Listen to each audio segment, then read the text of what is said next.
میں ہوں خالد قیوم اور آپ دیکھ رہے ہیں ہاٹ سپاٹ نیوز۔ آج ہم مسلم لیگ نون کی طرف سے جو سابق chief justice Pakistan justice Saqib Nisar کی جو آڈیو جو ہے وہ عدالت کے اندر کیوں پیش نہیں کی جا رہی، اور نون لیگ جو ہے، نون لیگ کی قیادت اس آڈیو کیسٹ کی بنیاد پر عدالت سے کیوں ریلیف جو ہے وہ نہیں لے رہی، اور اسی طرح جو سابق چیف جسٹس گلگت بلتستان ہے ان کا جو ایفیڈیوٹ ہے وہ نون لیگ کی طرف سے، شریف فیملی کی طرف سے کیوں عدالت میں پیش نہیں کیا جا رہا، کیوں ان آڈیوز، ویڈیوز اور یہ جو حلف نامہ ہے، جو ایفیڈیوٹ ہے، اس کے ذریعے جو ہے وہ عدالت سے ریلیف کرنے کے لیے رجوع کیوں نہیں کیا جا رہا، اس پر جو ہے وہ اظہار خیال کریں گے اور اس کی جو تفصیلات ہیں ان کو منظر عام پر لانے کی ہم کوشش کریں گے۔ تو اس میں سب سے بڑی جو اس حوالے سے رکاوٹ ہے، جس میں نون لیگ کی لیڈرشپ جو ہے وہ اسلام آباد ہائی کورٹ میں جو شریف فیملی کی، نواز شریف صاحب کی، مریم نواز صاحبہ کی جو اپیل زیر سماعت ہے، اس میں یہ جو آڈیو ہے یا یہ ایفیڈیوٹ ہے یا دیگر ویڈیوز ہیں وہ پیش کرنے سے جو گریز کر رہی ہے، اس کی کئی وجوہات ہیں، جن میں سب سے جو اہم وجہ ہے وہ یہ ہے 23 اگست 2019 کو سابق چیف جسٹس پاکستان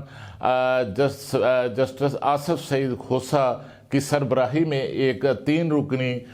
جو سپریم کورٹ کا بینچ تھا، جس میں سابق جو احتساب عدالت، اسلام آباد کی احتساب عدالت کے جج ارشد ملک کی جو ویڈیو تھی، اس کی تحقیقات کے لیے جو درخواست دائر کی گئی تھی، اس درخواست پر جو ہے وہ سپریم کورٹ ایک بڑا اہم فیصلہ دے چکی ہے، اور اس فیصلے میں ایک طرف تو جو کمیشن بنانے کی استدعا کی گئی تھی وہ عدالت نے مسترد کر دی تھی، اور اس پر جو ہے اس بینچ نے، سپریم کورٹ کے اس بینچ نے پھر 21 جو شرائط ہیں اس حوالے سے کہ کسی بھی عدالت کے اندر آڈیو کیسٹ یا ویڈیو کے حوالے سے کوئی بھی پروف جو ہے وہ دینے کے لیے، وہ بطور شہادت استعمال کرنے کے لیے جو ہے وہ 21 شرائط جو ہیں اس حوالے سے وہ سپریم کورٹ کی طرف سے رکھ دی گئی ہیں، جن شرائط پر پورا اترنا جو ہے وہ اس طرح ممکن نظر نہیں آتا۔ اور ان شرائط میں سے جو سب سے بڑی اور اہم ترین شرط ہے وہ یہ ہے کہ جو اس حوالے سے جس نے یہ آڈیو یا ویڈیو ریکارڈنگ کی ہے وہ کون ہے، کیا وہ ڈیوٹی پر تھا، اور یہ عدالت کے اندر صرف وہی آڈیو جو ہے یا کیسٹ جو ہے وہ بطور شہادت پیش کی جا سکتی ہے جس میں جو اس کی ریکارڈنگ کرنے والا شخص ہے وہ ڈیوٹی پر ہو۔ اگر وہ ڈیوٹی پر نہیں ہے اور کسی ثبوت کے حصول کے لیے ریکارڈنگ کی گئی ہے تو پھر اس کو بطور ثبوت جو ہے وہ عدالت میں پیش نہیں کیا جا سکتا۔ اور اس سے بھی بڑھ کر یہ ہے، سب سے پہلے عدالت نے یہ دیکھنا ہوگا کہ کہیں یہ جو آڈیو یا ویڈیو عدالت کے اندر پیش کی جا رہی ہے، یہ اس کے پیچھے جو ہے کوئی اور مقاصد جو ہیں وہ تو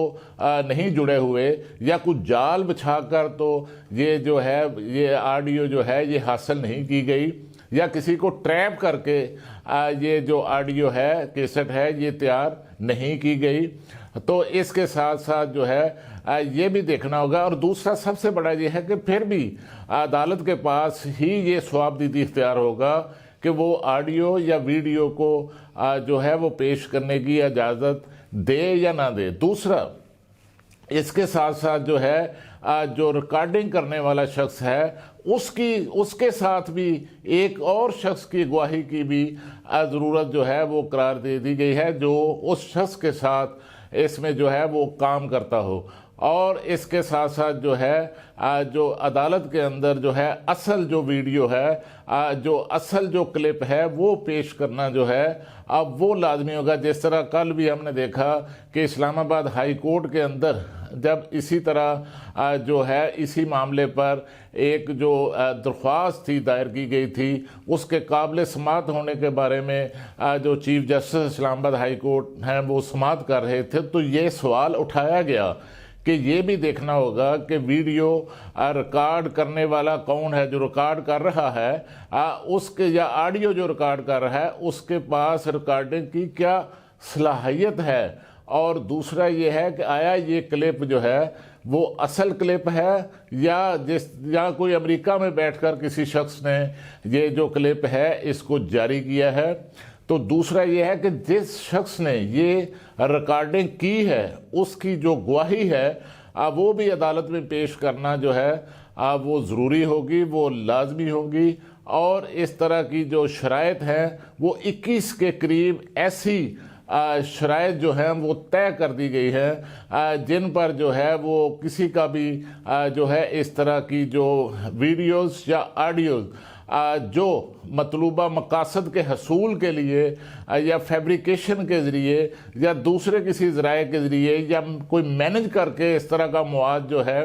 وہ حاصل کیا گیا ہوگا، تو پھر یہ جو ہے عدالت کے اندر بطور شہادت جو ہے وہ استعمال نہیں ہو سکتی۔ نون لیگ کل بھی اسلام آباد ہائی کورٹ کے چیف جسٹس عطر من اللہ کی طرف سے یہ بھی کہا گیا، یہ بھی سوال اٹھایا گیا، درخواست گزار کے سامنے یہ سوال اٹھایا گیا کہ دیکھیے کہ جن کو یہ فائدہ پہنچ سکتا ہے ان ٹیپ سے، ان ریکارڈنگ سے، وہ تو اس کو بطور ثبوت جو ہے وہ تو عدالت میں لے کر نہیں آ رہے۔ اور دیکھیے یہ سوال اب ہر جگہ پر اٹھتا جا رہا ہے کہ نون لیگ کی لیڈرشپ، مریم نواز صاحبہ، نواز شریف صاحب اپنی یہ جو آڈیو کیسٹ یا ویڈیو کیسٹ یا ایفیڈیوٹ جو ہیں ان کو کیوں عدالت میں پیش نہیں کر رہے، اور کیوں اس حوالے سے جو ہے وہ عدالت کے اندر، جس عدالت میں یہ کیس زیر سماعت ہے، اپیل زیر سماعت ہے، اس میں تو نون لیگ کی جو قیادت ہے وہ خود اس کو التوا کا شکار کر رہی ہے، اور التوا کی جو درخواست ہے وہ دی جاتی ہے، اور اب تک جو ہے 10 سے زائد بار جو ہے وہ نون لیگ کی لیڈرشپ جو ہے اس کیس کے اندر، اس اپیل میں التوا جو ہے اب وہ لے چکی ہے۔ تو یہی وجوہات ہے۔ دیکھیے جو محترمہ بے نظیر بھٹو اور سابق صدر آصف علی زرداری کے کیس میں ملک قیوم اور سیف الرحمان، اور ملک قیوم اور شہباز شریف صاحب کی جو آڈیو کیسٹ منظر عام پر آئی تھی، اس کی ریکارڈنگ اس وقت کے ایک سرکاری ادارہ جو انٹیلیجنس بیورو ہے اس کے جو اہلکار تھے ان کی طرف سے ریکارڈنگ کی گئی تھی، اور وہ ریکارڈنگ اس وقت کے وزیر اعظم کی ہدایات پر کی گئی تھی، اور اس حوالے سے جو اس وقت کے ڈپٹی ڈائریکٹر تھے انٹیلیجنس بیورو کے اندر عبد الرحمان، ان کی طرف سے یہ جو آڈیو کیسٹ تھی یہ سامنے لائی گئی، اور یہ کیسٹ جب سپریم کورٹ میں پیش کی گئی تو پھر اس کی بنیاد پر سابق صدر آصف علی زرداری اور سابق وزیر اعظم محترمہ بے نظیر بھٹو کو عدالت کی طرف سے ریلیف مل گیا تھا۔